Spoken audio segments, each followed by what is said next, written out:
Assalamualaikum warahmatullahi wabarakatuh. Perkenalkan, nama saya Maila Sabarinda, NPM 203100065 dari kelompok 8, Prodi Kedokteran Umum Universitas Malahayati. Pada skilab ini saya akan menjelaskan tentang pemasangan IUD atau intrauterine device.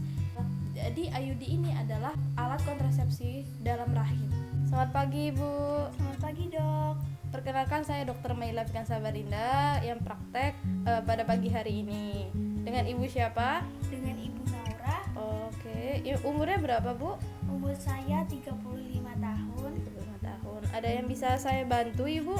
Ini, Dok, saya mau pasang IUD. Mau pasang IUD. Sebelumnya Ibu sudah mengenal tentang IUD seperti kelebihan atau kekurangannya? Belum, Dok. Oh, belum. Sebelumnya saya jelaskan dulu ya, Bu, tentang KB IUD ini. Jadi, IUD ini ada kelebihan dan kekurangannya. Nah, untuk kelebihannya sendiri yaitu efektivitasnya tuh sangat tinggi, sekitar 99%. Artinya kegagalannya 0,6 sampai 0,8 kehamilan dari 100 perempuan per tahunnya. Setelah IUD dipasang, obatnya langsung berefek ya, Bu. Dan memberikan rasa nyaman saat berhubungan, jadi tidak perlu merasa khawatir kalau akan terjadi kehamilan dan tidak mengganggu ASI. Jadi sekitar 10 tahun ya, Bu. Dan kontrasepsi ini tidak akan menimbulkan efek seperti penggunaan KB hormonal ya, Bu, seperti mual, pusing, nyeri payudara. Dan IUD ini bisa langsung dipasang pada ibu-ibu yang setelah melahirkan atau setelah keguguran dan tidak ada interaksi dengan obat-obat lainnya. Nah, untuk kekurangannya sendiri, jadi menstruasinya agak banyak, nyeri saat mens, kadang ada efek setelah pemasangan, ada flek-flek setelah pemasangan IUD. Dan yang kedua, IUD ini tidak bisa dipasang pada ibu-ibu yang mempunyai penyakit penular seksual atau berganti-ganti pasangan. Jadi itu bakal mengakibatkan infeksi panggul setelah pemasangan ya, Bu.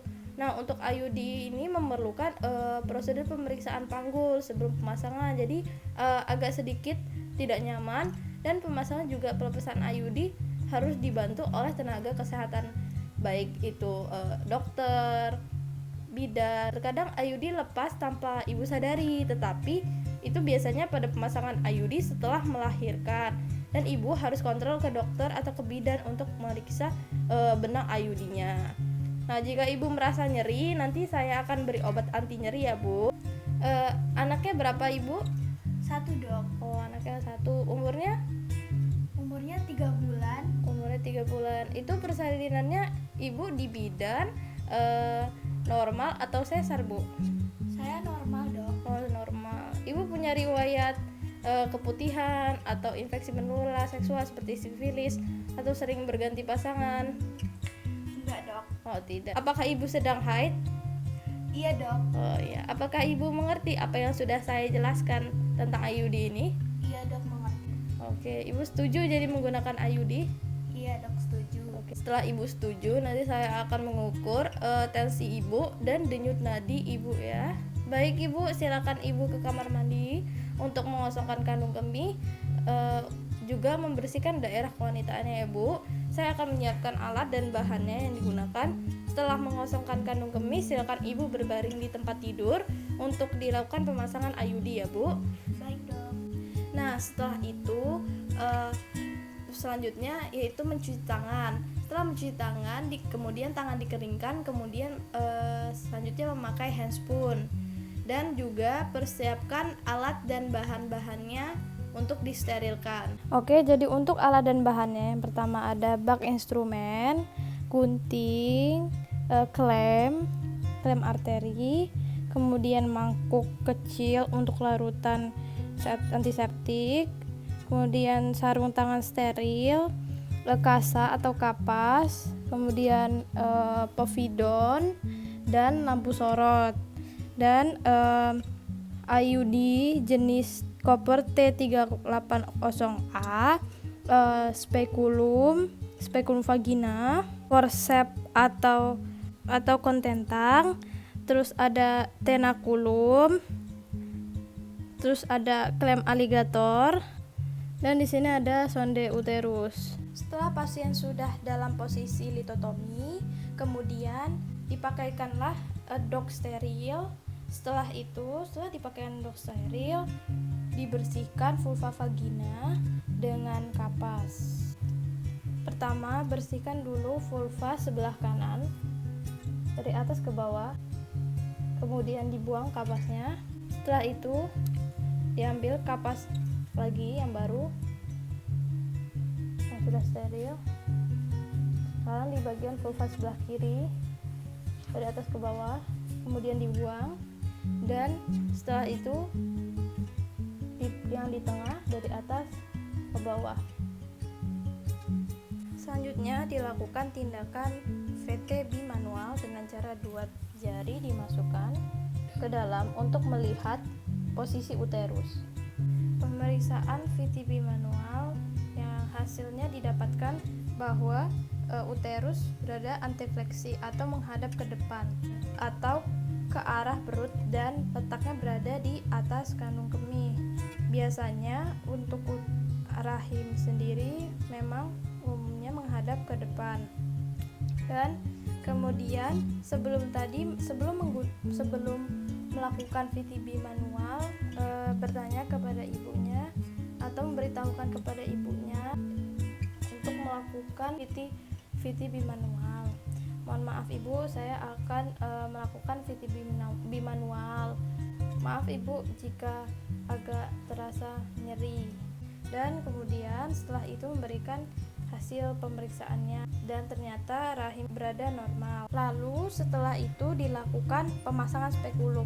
Mohon maaf ibu, selanjutnya saya akan melakukan tindakan pemasangan spekulum. Setelah didapat porsio, kemudian kita melakukan penjepitan porsio dengan tenakulum.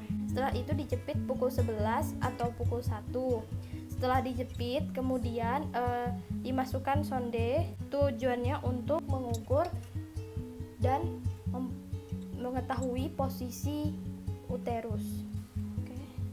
Didapatkan uterus dengan ukuran 7 cm dan posisi antifleksi. Insertor yang sudah diisi IUD kita masukkan ke dalam uterus. Kemudian plunger didorong sampai ke fundus sampai IUD di dalam insertornya keluar. Kemudian plunger kita tarik perlahan-lahan ke bawah secara withdrawal. Setelah plunger keluar, kita lakukan pemotongan benang IUD sekitar 1 cm di depan porsio. Kemudian tenakulum dilepas dengan juga spekulum dilepas dengan perlahan-lahan, kemudian mendorong benang IUD.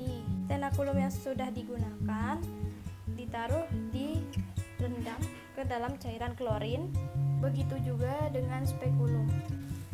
Baik, ibu, pemeriksaannya sudah selesai. Silahkan ibu istirahat selama 5 menit ya bu. Setelah itu alat-alat yang sudah digunakan dibersihkan dan disterilkan, dan setelah itu mencuci tangan. Kemudian beritahukan kepada pasien bahwa setelah pemasangan IUD akan merasa nyeri dan ada flek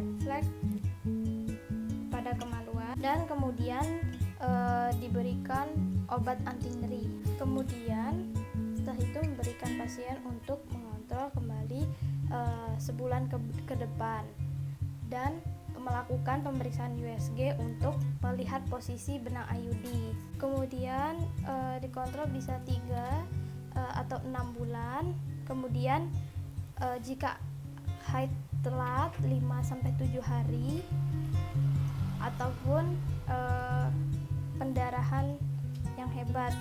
Untuk pelepasan IUD sendiri sama seperti tadi, memakai spekulum, kemudian membersihkan daerah di bagian dalam yaitu dengan kapas. Selanjutnya untuk melepaskannya, yang pertama menggunakan klem aligator. Setelah itu memasukkan ke dalam dan menarik benang di dalam secara mantap. Kemudian setelah benang terambil, memberitahu kepada pasien bahwa benang sudah terambil. Selanjutnya seperti tadi, yaitu mengeluarkan mengeluarkan spekulum dengan hati-hati.